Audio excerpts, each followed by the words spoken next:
So here we have two different kinds of needles. You'll see this one is longer and it's sharp at the end and it's got a really small eye, whereas the one on the right has a larger eye and it's blunt. So for cross stitch, you want to choose this sort of needle. And what I've noticed is some of the kits that you get, like if you get embroidery thread off of Amazon, sometimes it comes with this kind of needle, which is a sewing needle. You can still cross stitch with this. In fact, I sometimes do, but this is the kind that is typically preferred for cross stitchers. Oh, and there's a big cat hair there. Just ignore the cat hair. So threading your needle, what you're going to do is you're going to grab your thread, and depending on what kind of thread you use, you are going to want to pull it a different way. But if you're using DMC, what you want to do is find the side that has the numbered end, and this is the end that you're going to pull from. So to do that, you can either hold it this way with the number at the top or at the bottom.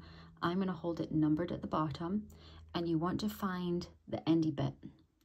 Sometimes there are two different threads at the end, and when you tug, you'll know which one's the right one to tug, but we'll get into that in a little bit. So what you want to do is you want to pinch the other end very lightly, and then you want to just pull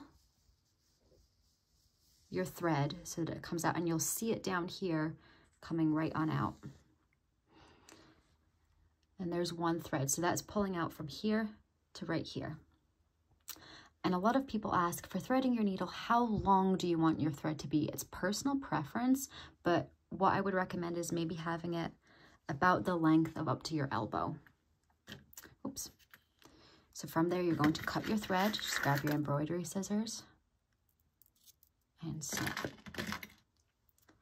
Now, when you look at your thread, you'll see that there's actually 6 strands of thread in here. So on your chart, it will tell you how many strands you want to use for what you're doing. So one mistake a lot of people make, and don't worry, we've all been there, is that you try to thread all 6 of these strands onto your needle, which is going to be very tough. So instead, what you want to do is you want to separate the ends. You'll see there's 6 strands, and you're going to pinch with your left hand, and then you're going to take one, grab onto one of the individual pieces, and you're just going to pull. And you'll note that the rest is starting to bundle up as you pull. That's okay, don't worry about that, and just pull it all the way out. And now what I've actually done is I've separated one out from that bundle. And from here, you can easily just drag your fingers down that thread, and you'll see that it's now smooth again. So now this has 5, and here's my 1. So if your chart calls for just one thread, you would thread just this end here. But if it calls for 2 strands of thread, which they often do, what you can do is you can fold your thread in half. You're going to pinch them together, and you're going to thread these right through your needle.